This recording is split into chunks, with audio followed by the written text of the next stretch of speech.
بسم اللہ الرحمن الرحیم۔ السلام علیکم، میں شکیل ملک آپ کی خدمت میں حاضر ہوں۔ وزیر اعلیٰ پنجاب مریم نواز نے بڑا کھڑا کر دیا ہے اور انہوں نے دبنگ انداز میں کہا ہے کہ یہ جمہوریت پسند نہیں، یہ جمہوری لوگ نہیں ہیں بلکہ انتشاری لوگ ہیں، جن کے بارے میں یہ ارشاد جاری ہوا ہے اور وزیر اعلیٰ کی طرف سے یہ احکامات جاری ہونا اور پھر اس کے بعد کیا کیا کارروائیاں ہوں گی، یہ ویلاگ میں آگے چل کے آپ کے ساتھ شیئر کریں گے۔ لیکن اس سے پہلے بات کریں گے عمران خان کے حوالے سے۔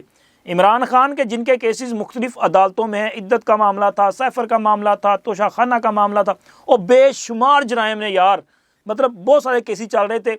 اور ہمارے یہ جو سوشل میڈیا والے ہیں نا، تحریک انصاف والے یوتھیے، تو انہوں نے تو ماشاءاللہ نا صبح سے ہنگامہ برپا کر رکھا تھا، پچھلے 24 گھنٹوں سے ہنگامہ برپا تھا کہ جی آج عمران خان کی رہائی کا پروانہ جاری ہوگا۔ اور یار جب بھی عمران خان کا کیس ہوتا ہے نا، یہ لوگ عمران خان کو رہا کروا چکے ہوتے ہیں، بلکہ کئی بار تو انہوں نے جعلی ویڈیوز جاری کر دیتے ہیں کہ جی عمران خان جیل سے باہر آ گیا، عمران خان کے استقبال کے لیے لوگ پہنچ گئے۔ فراڈ کرنا ہے نا، جھوٹ بولنا ہے، گل تو انہوں کو سچی ہو نہیں سکتی۔ تو لہٰذا جی عمران خان کی گرفتار رہائی کے لیے انہوں نے جو پراپیگنڈا کرنا تھا وہ تو کر ہی رہے تھے، لیکن حقائق میں آپ کے سامنے رکھ دیتا ہوں کہ عمران خان کی رہائی دور دور تک نظر نہیں آ رہی۔ عدت میں نکاح کا معاملہ اور دیگر جو کیسز ہیں ان پر سماج جو ہے وہ آگے چلی گئی ہے، اور رہائی تو خیر کہیں نہیں ہے، لیکن ہاں عمران خان کی طبیعت خراب ہے۔ عمران خان ایک تو ویسے ہی ماشاءاللہ دماغ تو وہ پہلے ہی خراب ہے نا، وہ تو آپ کو پتہ ہے کہ دوائی نہ ملنے کی وجہ سے بھی دماغ خراب ہو جاتا ہے، اور ویسے بھی عمران خان کے اعصاب پہ اس وقت جو ہے وہ حکومت سوار ہو چکی ہے، اور میرا خیال ہے سب سے زیادہ جو شخصیت ان کے اعصاب پہ سوار ہے نا، وہ ہے وزیر اعلیٰ پنجاب مریم نواز۔ اسی وجہ سے تو مریم نواز کو تحریک انصاف والوں نے ٹارگٹ کر لیا ہے۔ ہر موقع پہ ان کے خلاف جو ہے یہ کوئی نہ کوئی گندی چیز لے کے آ ہی جاتے ہیں۔ مطلب وہ لوگوں سے ملاقاتیں کر رہی ہیں، وہ وزٹس کر رہی ہیں، وہ اپنی حکومت کی پرفارمنس کو چیک کر رہی ہیں، اچھی بات ہے، کرنا چاہیے، لیکن ان کو اس پہ اعتراض ہے۔ یہ ہر ویڈیو کا جو ہے نا پوسٹ مارٹم کرنا شروع کر دیتے ہیں، چلو کر لو، اسی طرح ذرا پروجیکشن تو ہو رہی ہے نا، انہوں نے لگے رہن دیو۔ لیکن سر عمران خان کی بیماری کو لے کے ذرا معاملہ تشویشناک ہے۔ تشویشناک اس طرح سے ہے کہ عمران خان صاحب کو جیل میں دانتوں میں تکلیف کا سامنا ہے، اور یہ پچھلے چند ہفتوں سے معاملہ جاری ہے۔ اس دوران عمران خان صاحب کو بارہا یہ آفر کیا گیا کہ جی آپ کو جو ہے وہ اپنا ڈاکٹر کی سہولت پرووائڈ کی جاتی ہے۔ خیر عدالت میں 9 ڈاکٹر ہیں جو عمران خان کے لیے ڈپلائی کیے گئے ہیں، مطلب 3 شفٹوں میں 3 ڈاکٹر جو ہے وہ 24 اور وہاں پہ موجود رہتے ہیں۔ لیکن خان صاحب کہتے ہیں نہیں جی میں تے اپنی ڈاکٹر کو ہی چیک کروانا ہے، مطلب ذاتی معالج۔ اور بالآخر ان کی جو خاتون ذاتی معالجہ ہیں انہوں نے ان کا چیک اپ کیا ہے، تاہم جو حتمی رپورٹ ہے اس کے مندرجات ہیں وہ تو علیمہ خان جو ہیں وہ جاری کریں گی، وہ بتائیں گی کہ کیا صورتحال ہے۔ لیکن ذرائع کے حوالے سے جو خبر ہمارے ساتھ پاس پہنچی ہے اس کے مطابق عمران خان صاحب کو جو ہے وہ دانتوں کا اس وقت مسئلہ چل رہا ہے اور ان کا علاج کروانا پڑے گا۔ اور میں ویسے مشورہ دے دوں، ادھر دنداں کا علاج کرانا ہے، نال نال دماغ کا علاج بھی کرا لو، ذرا پاکستان کو تھوڑا سا نا سکون ہو جائے گا۔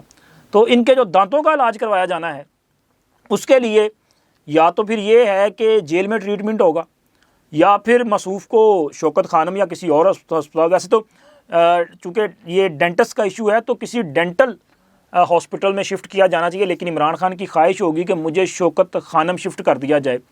پتہ ہے نا آپ کو عمران خان جب وہ جلسے کے دوران 2013 کے الیکشن میں گرے تھے اور اس وقت ان کو چوٹیں لگیں سر میں، کمر میں، گردن میں، تو یہ کسی اپنا آرتھوپیڈک جو ہاسپٹل تھا وہاں پہ جانے کی بجائے شوکت خانم چلے گئے تھے۔ حالانکہ شوکت خانم تو کینسر ہاسپٹل ہے، لیکن جناب ان کو شوکت خانم جا کے سکون ملا، کیونکہ وہاں پھر اپنی مرضی کے ساتھ ساری چیزیں جو ہیں وہ فلمائی گئی نا، ڈرامے بازی پوری کی گئی اور وہ لوگوں تک بھیجی بھی گئی، اور اس کا امپیکٹ بھی پھر دیکھنے میں آیا۔ حالانکہ جڑا بندہ کوئی 30-40 فٹ دی اپنا اتوں ڈگیا ہوئے اور اودا جناب لک بھی ٹوٹتا بچیا ہوئے، پھر وہ چند مہینوں کے بعد جو ہے وہ کئی دن کا دھرنا لے کے بیٹھ جائے، مطلب عجیب نہیں لگتا آپ کو؟ مجھے تو عجیب ہی لگتا ہے، چونکہ یہ فراڈ کرتی ہیں، ڈرامے بازی کرتے ہیں۔ خیر جی دانتوں کا معاملہ ہے تو موصوف کو اب کسی ڈینٹل ہاسپٹل میں شفٹ کیا جائے گا، بنی گالا شفٹ کیا جائے گا، زمان پارک شفٹ کیا جائے گا یا شوکت خانم، یہ فیصلہ ہونا باقی ہے۔ لیکن جناب دنداں کا علاج ضرور ہوئے گا اور اس کے بغیر چارہ نہیں ہے۔ اور اس کے ساتھ ساتھ سپریم کورٹ میں بھی بڑی اہم ڈیولپمنٹ سامنے آئی ہیں۔ ایک تو سپریم کورٹ میں یہ صحافیوں کو ہراساں کرنے کا معاملہ ہے، جس میں اسد طور صاحب کی گرفتاری کا میٹر بھی تھا، اور اسد طور کی گرفتاری کو لے کے آج چیف جسٹس صاحب کافی برہم دکھائی دیے۔ حالانکہ اسد طور صاحب تو ہمیشہ یہ بلیم دیتے ہیں کہ جی میری گرفتاری چیف جسٹس کی خواہش پہ ہوئی ہے، اور وجہ کیا ہے؟ وجہ یہ ہے کہ ایف آئی اے نے جو ایف آئی آر درج کی ہے نا، اس میں یہ کہا گیا ہے کہ ججز کے خلاف مہم چلانے پر اور ان کی تصحیح کرنے پر اور ججز کی طرف سے یہ جو شکایات ہے اس کی بنا پر یہ ساری کارروائی کی گئی ہے۔ تو چیف جسٹس صاحب نے آج انکشاف کیا کہ انہوں نے یا رجسٹرار آفس نے یا کسی بھی سپریم کورٹ کے جج نے کسی قسم کی کوئی شکایت ہی نہیں کروائی کی، تو یہ گرفتاری کیسے ہو گئی؟ چیف جسٹس صاحب نے بڑا اہم سوال اٹھایا۔ انہوں نے کہا جی اگر ایف آئی اے نے کوئی کارروائی کرنی ہے، اگر کسی نے کسی بھی قانون کی خلاف ورزی کی ہے اور اس کے خلاف قانون کے مطابق کارروائی ہونی ہے، تو ایف آئی اے کارروائی کرنے کا مجاز ہے، لیکن ہمارے کندھوں پہ بندوق رکھ کے چلانے کی کیا ضرورت ہے؟ کیا ایف آئی اے والے جو ہیں یہ پڑھے لکھے نہیں ہیں؟ ان کو سمجھ نہیں آتی؟ تو خیر ان کی سرزنش تو ہوئی ہے، اب اس معاملے کو دیکھیں ایف آئی اے کیسے ٹھیک کرتا ہے۔ اور اس کے ساتھ ساتھ آئی جی اسلام آباد کی کارکردگی پر بھی چیف جسٹس صاحب کافی برہم تھے، اور انہوں نے تو ایک موقع پہ یہ بھی کہا کہ آئی جی اسلام آباد کی بات ہو رہی ہے، تو انہوں نے کہا جی آئی جی اسلام آباد جو ہیں ان کی کارکردگی بالکل مایوس کن ہے اور ان کو ان کے عہدے سے ہٹا دیا جانا چاہیے۔ اچھا یہ باتیں تو ہوگی، لیکن اصل جو چیز ہے نا جو میں آپ کے ساتھ شیئر کرنا چاہتا ہوں وہ ہے آئی ایس آئی کے متعلق معاملہ، کیونکہ اسی کیس میں یہ بتایا گیا کہ اس معاملے پہ ایف آئی اے کی طرف سے جو جے آئی ٹی تشکیل دی گئی ہے، اس جے آئی ٹی میں آئی ایس آئی کے آفیسرز کو بھی شامل کیا گیا ہے۔ اب آفیسرز کو شامل کیا جانے کا جو معاملہ تھا، اس پر چیف جسٹس صاحب نے سوال اٹھایا۔ انہوں نے کہا جی کس قانون کے تحت آئی ایس آئی کون سا قانون نافذ کرنے والا ادارہ ہے؟ انویسٹیگیٹو ادارہ ہے کوئی؟ نہیں، وہ تو انٹیلیجنس ایجنسی ہے۔ ان کا اس معاملے سے کیا تعلق؟ انویسٹیگیشن سے کیا تعلق؟ تحقیقات سے کیا تعلق؟ تفتیش سے کیا تعلق؟ ان کا تو اس سے کوئی تعلق ہی نہیں بنتا، انہیں کوئی شامل کیا گیا۔ لیکن یہ سوال جو ہے وہ مجھے لے گیا کئی سال پیچھے، جب میاں محمد نواز شریف وزیر اعظم تھے اور ملک میں پاناما کا ہنگامہ برپا کیا گیا۔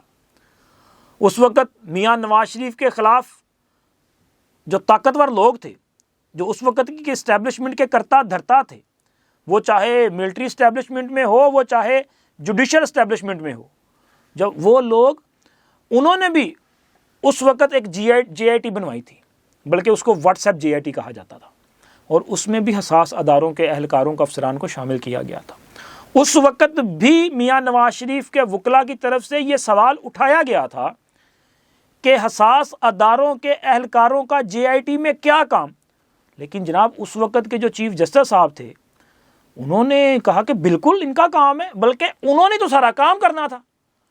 اور اس وقت نہ کسی آئین، نہ کسی قانون، نہ کسی ضابطے، نہ کسی اخلاق، کسی چیز کو مد نظر نہیں رکھا گیا۔ مرضی کے لوگوں کو شامل کیا گیا، قانون کو اپنی مرضی کے مطابق تروڑ مروڑ کر جو ہے وہ پیش کیا گیا، اور مرضی کا نتیجہ حاصل کیا گیا، اور پھر مرضی کا فیصلہ جو ہے وہ پاکستان پہ مسلط کر دیا گیا۔ اس مرضی کے فیصلے نے پاکستان کو کئی سال پیچھے دھکیلا ہے۔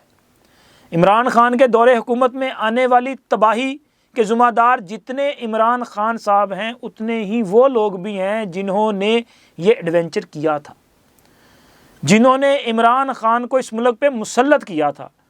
وہ الگ بات ہے کہ مسلط کرنے کے چند ماہ بعد ہی انہیں احساس ہو گیا کہ اتنی بڑی غلطی کر بیٹھے۔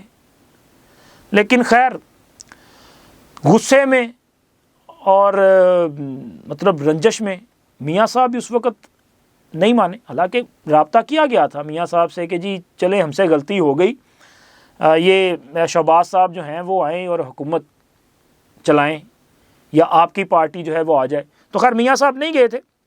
لیکن اب سر بات یہ ہے کہ اتنا وقت گزر گیا جہاں چیف جسٹس صاحب آپ نے ذوالفقار علی بھٹو کے معاملے پہ، ان کا جو اپنا ریفرنس تھا اس معاملے پہ، اور اسی طرح اور عدلیہ کے ایسے کیسز، ان معاملات پر آپ نے جو ہے وہ اپنا اہم کردار ادا کیا ہے، اور آپ نے تسلیم کیا ہے کہ ہاں ماضی میں ادارے سے غلطیاں ہوئی ہیں، اور آپ نے اپنے مستقبل کے حوالے سے عہد کیا اس قوم کے ساتھ کہ اب یہاں پہ آئین اور قانون کی پاسداری ہوگی۔ تو میرا خیال ہے کہ پھر یہ جو ماضی قریب کا واقعہ ہے، میاں نواز شریف کے ساتھ جو کچھ ہوا، اس پر بھی ایک فیصلہ جو ہے وہ آنا چاہیے، اور اصل حقائق اس قوم کے سامنے آنے چاہیے۔ اور دوسرا، یہ جو انتشاری لوگ ہیں، ان کے حوالے سے سخت پالیسی اپنانا وقت کی عین ضرورت ہے۔ میں بار بار یہ بات کرتا ہوں کہ تحریک انصاف والوں کو پرامن احتجاج کرنے کا پورا حق ہے، لیکن اگر یہ جمہوری انداز میں احتجاج کریں تو، مگر یہ چونکہ انتشاری لوگ ہیں تو ان کو کیسے فری ہینڈ دیا جا سکتا ہے؟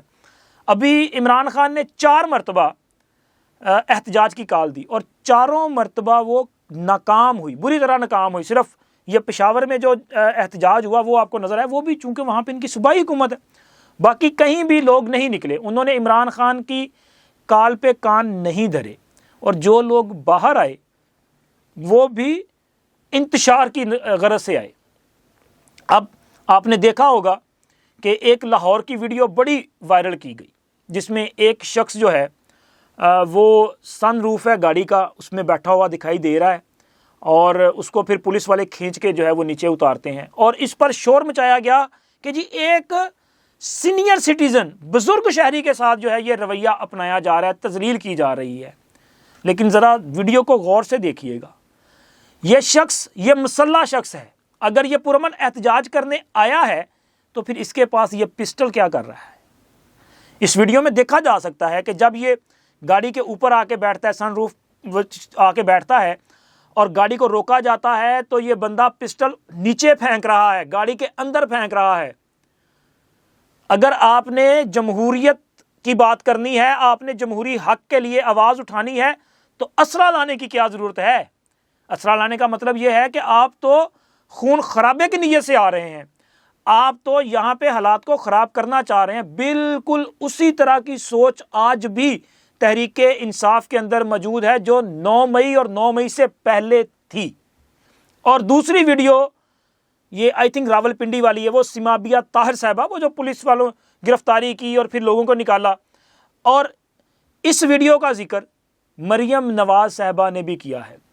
انہوں نے، چونکہ مریم نواز جو ہیں وہ جب سے وزیر اعلیٰ پنجاب کے عہدے پہ فائز ہوئی ہیں، وہ صبح اپنے آفس پہ جو ہے پورے ٹائم پہ، یعنی کہ 9 بجے سے لیٹ نہیں ہوتی، وہ 9 بجے اپنے آفس آتی ہیں، وہ ایوان وزیر اعلیٰ میں بھی ٹائم دیتی ہیں، وہ اپنے آفس میں ٹائم دیتی ہیں، وہ سول سیکریٹریٹ میں ٹائم دیتی ہیں۔ حالانکہ سول سیکریٹریٹ میں جو وزیر اعلیٰ کا آفس ہے وہ میرا خیال ہے کہ پچھلے کئی سالوں سے غیر فعال تھا، کیونکہ وزراء اعلیٰ کو یہ گوارا ہی نہیں ہے کہ وہ سول سیکریٹریٹ جا کے بیٹھے، وہ صرف اپنے آفس بیٹھتے ہیں اور سیکرٹری صاحبان کو جس سے متعلق اجلاس ہو طلب کر لیا جاتا ہے۔ لیکن مریم نواز وہاں بھی جاتی ہیں، وہاں پہ موجود تھی، میڈیا سے بات چیت انہوں نے کی، تو ان سے یہ سوال پوچھا گیا کہ یہ جو گرفتاریاں کی جا رہی ہیں، احتجاج کرنا جمہوری حق ہے لیکن آپ کی حکومت میں گرفتاریاں کی جا رہی ہیں، تو انہوں نے اس پہ بڑا دبنگ جواب دیا۔ انہوں نے کہا جی جمہوریت میں جمہوری طریقے کے ساتھ پرامن احتجاج کرنا ہر کسی کا حق ہے، اور حکومت ہر کسی کے اس حق کو تسلیم کرتی ہے۔ آپ پرامن احتجاج کریں، آپ کو کوئی نہیں روکے گا، لیکن کسی کو بھی انتشار پھیلانے کی اجازت نہیں دی جائے گی، قانون ہاتھ میں لینے کی اجازت نہیں دی جائے گی۔ آپ کو یہ کس نے حق دیا کہ آپ لوگوں کی زندگیوں میں دخل اندازی کریں، آپ لوگوں کے لیے جو ہے وہ اپنا گزرنا بھی محال کر دیں، آپ سڑکیں بلاک کریں، آپ لوگوں پہ حملے کریں، آپ مسلح ہو کے جو ہے وہ احتجاج کرنے آ جائیں اور کہیں جی پرامن احتجاج ہے؟ انہوں نے کہا کسی بھی انتشاری کو ہم پنجاب کا امن تباہ کرنے کی اجازت نہیں دیں گے، اگر کوئی قانون ہاتھ میں لے گا تو قانون حرکت میں آئے گا۔